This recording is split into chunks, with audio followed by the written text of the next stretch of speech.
Hello friends, welcome back. പുതിയ വീഡിയോക്ക് എല്ലാം മച്ചാങ്ങ് സ്വാഗതം. അപ്പോൾ ഇന്നത്തെ നമ്മുടെ പരിപാടി എന്താണെന്ന് വെച്ചാൽ പുതിയ പ്ലെയർ ഓഫ് ദ വീക്ക് അറിയാലോ പാക്ക് വന്നിട്ടുണ്ട്.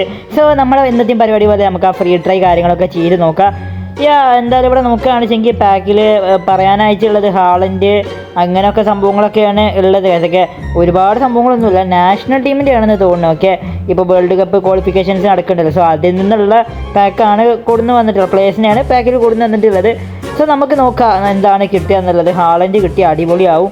ജോവ നവാസ് അങ്ങനെയൊക്കെയുള്ള പ്ലേയേഴ്സൊക്കെ ഉണ്ട്. എനിക്ക് ഹാളൻഡിനോടാണ് ഒരു മതിപ്പുള്ളത്, ചങ്ങായി സീനാണ് അറിയാമല്ലോ. സോ കറക്കി നോക്കിയിട്ടുണ്ട് എന്തിനു വാങ്ങുകയാണ് കിട്ടുക എന്നുള്ളത് കാത്തിരുന്ന് കാണാം. ഓക്കെ, 95 സെൻറ്റർ മെഡിപ്പില്ല. മൂഞ്ചി എന്നത്തെയും പോലെ തന്നെ പറ്റിച്ചിട്ടുണ്ട്. ഇപ്പോൾ എന്താണോ ഈ പ്ലെയർ ഓഫ് ദ വീക്കിൽ തീരെ ലക്കില്ല, എന്ത് പറയാൻ. എനിക്കങ്ങനെ പ്ലെയർ ഓഫ് ദ വീക്കിന് ഹാളൻഡിൻ്റെ കാർഡൊന്നും ഇതുവരെ കിട്ടിയിട്ട് പോലുമില്ല. ഇന്ന് ഇത്തവണയും കിട്ടിയിട്ടില്ല. ഏതോ ചങ്ങായിനെ തന്നിട്ട് സെൻട്രൽ മിഡ്ഫീൽഡർ എന്തായാലും കുഴപ്പമില്ല എന്നൊക്കെ പറയാം. പക്ഷേ കുഴപ്പമുണ്ട്, ചെറിയൊരു സങ്കടമുണ്ട്, വിഷമമുണ്ട് ഒന്നും കിട്ടാത്തതിൽ. പിന്നെ കോയിനൊന്നും പൊട്ടിക്കാൻ നമ്മൾ നിൽക്കുന്നില്ല. അപ്പോൾ അത്ര ലൈക്ക് അടിക്കുക, സബ്സ്ക്രൈബ് ചെയ്യുക. നമ്മളെ ഫാമിലി ജോയിൻ ആക്കുക, അതെങ്കിലും നടക്കട്ടെ. അതുകൊണ്ട് നിങ്ങൾക്കൊന്നും ഇഷ്ടപ്പെടുന്നില്ല, അതുകൊണ്ടാണ് പറയുന്നത്. അപ്പോൾ ശരി, എന്നാൽ ശുഭദിനം.